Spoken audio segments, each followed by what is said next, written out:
Well, hello again and welcome in wherever you are today and wherever you're listening from. I'm so happy to have you over to feast upon God's Word together. Get your plate ready today and take a seat. It's the 44, which is Matthew 4:4. Man cannot live on bread alone, but by every word that proceeds from the mouth of God.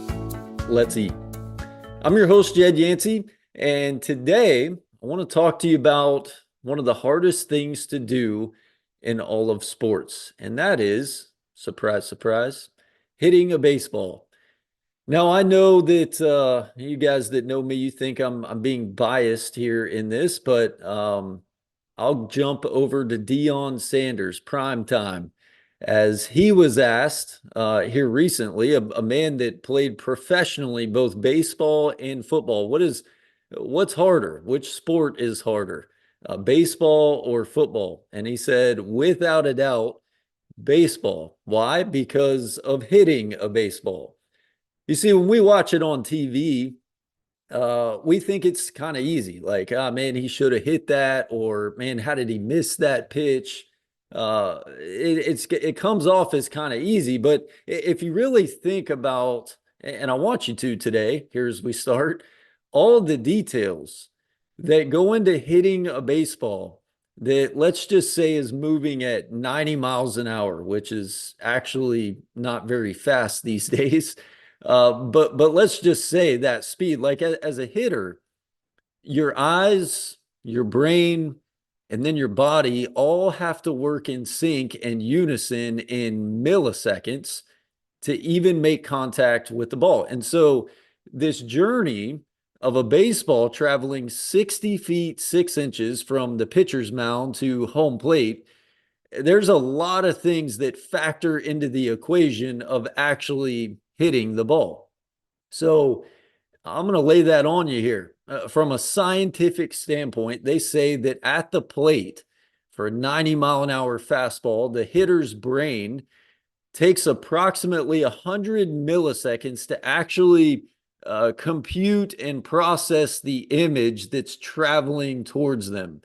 And that once it hits the eyes, it takes about that long to process that it is even coming to begin with. Then in the event that the hitter actually decides to take a swing at the ball, it takes about 25 milliseconds for the brain to inform the body, hey, you need to swing at this pitch. Then it takes another about 150 milliseconds or so to actually swing the bat and create contact with the ball.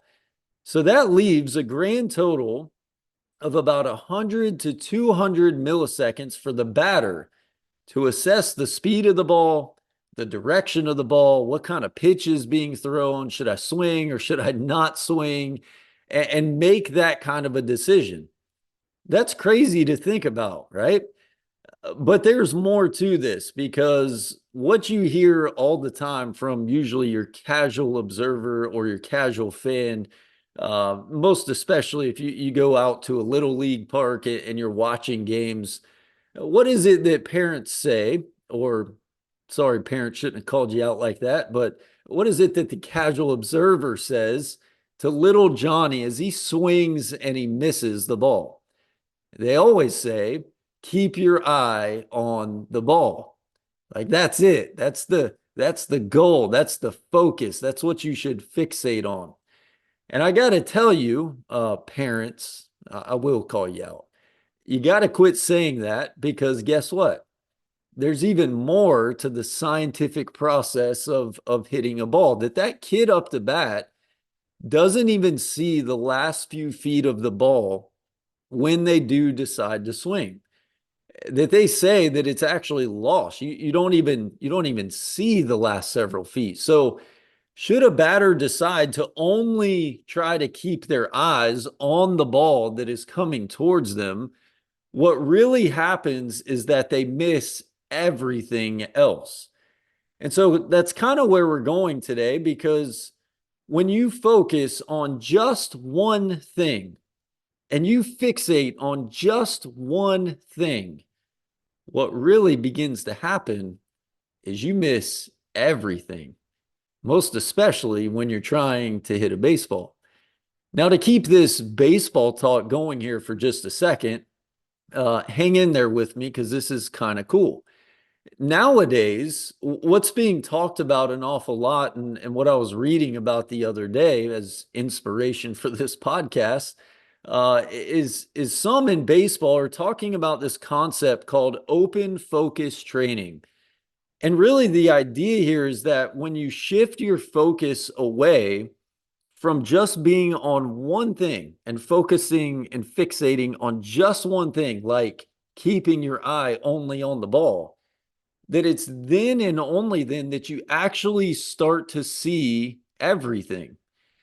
And the cool part here is we shift away from baseball is that in life, when you're in open focus, you have a lot more awareness of space and of time, and you really truly begin to see everything that wasn't originally seen in the first place, all because you were only focused on one thing.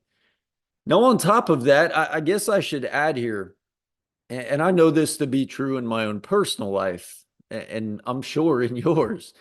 Have you ever noticed what happens when you focus on only one thing? Like one thing pops up and you totally focus and fixate on that one thing. Like I know from experience in my life, I start to get tense or my eyes bug out. I get tight. I'm not relaxed. There's a lot of tension there. I get really anxious.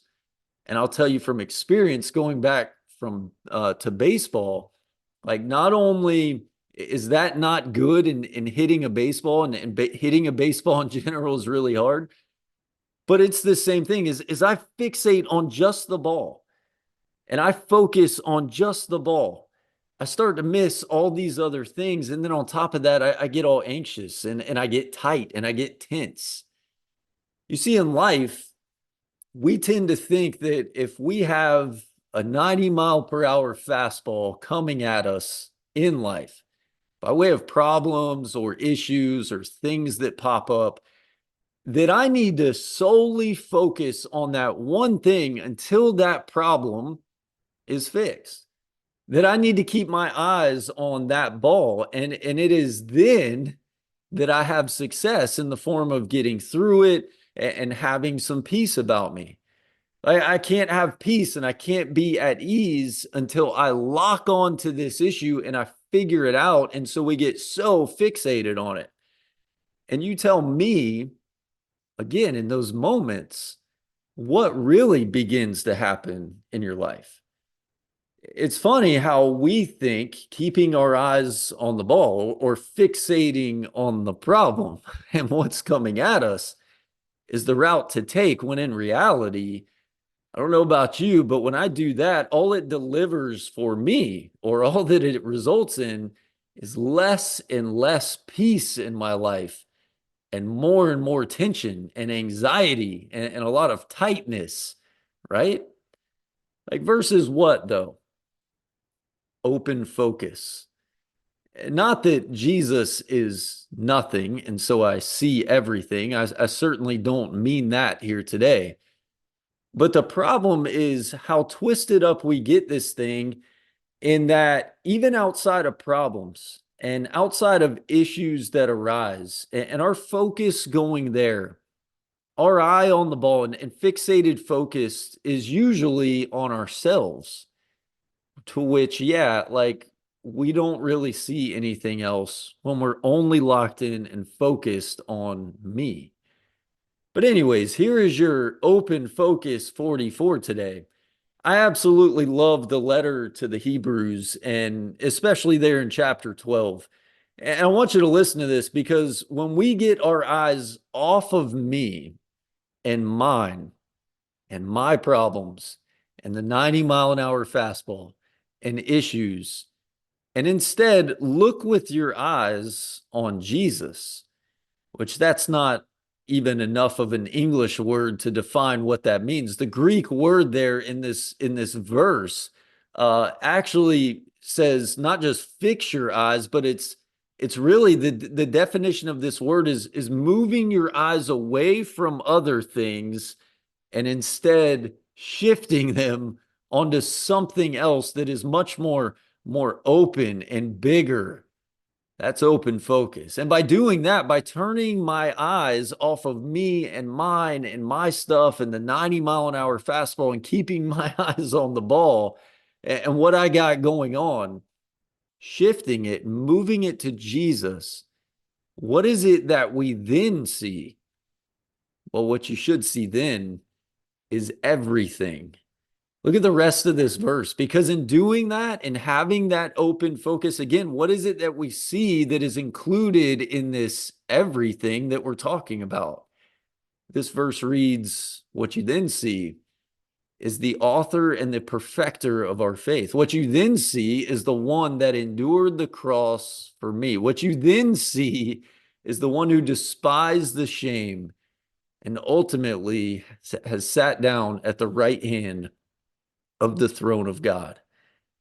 You see, this is major because as you look at the next verse in Hebrews chapter 12, what we see is that when even in our difficulties and our problems, and when I fixate on all things that are me, if I can change that over and consider Jesus, that what stems from that is nothing that is tense, nothing that is anxious, nothing that is discouraged through my stuff, but rather encouragement and joy and peace.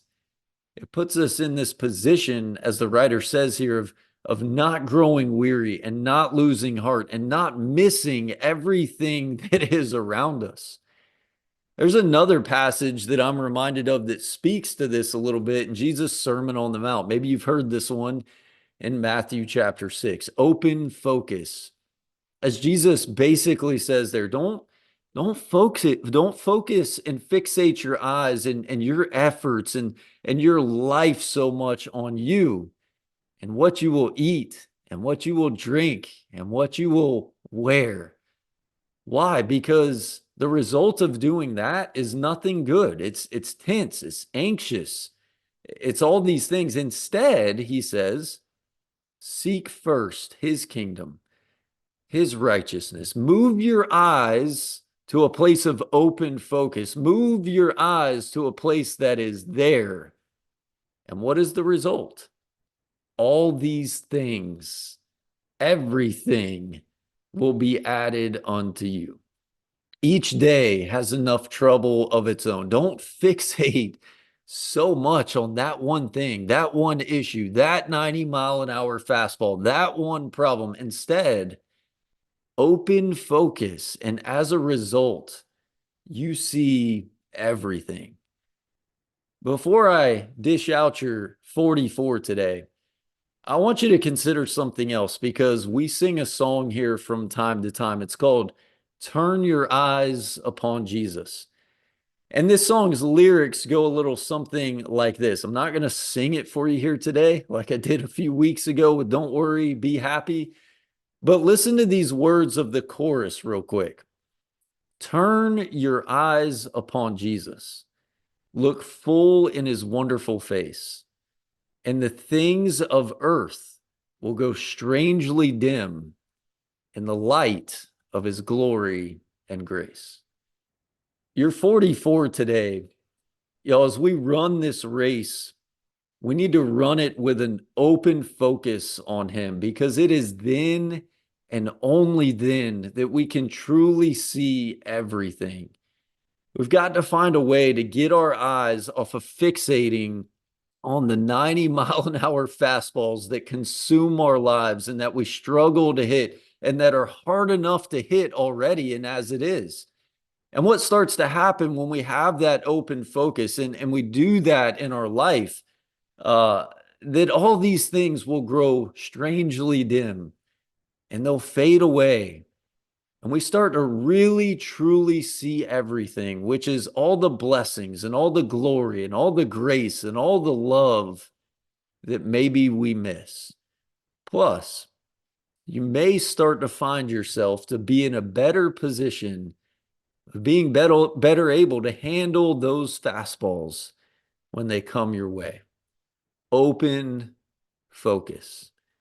I love you guys. Thank you so much for listening today. And until next week, keep on eating.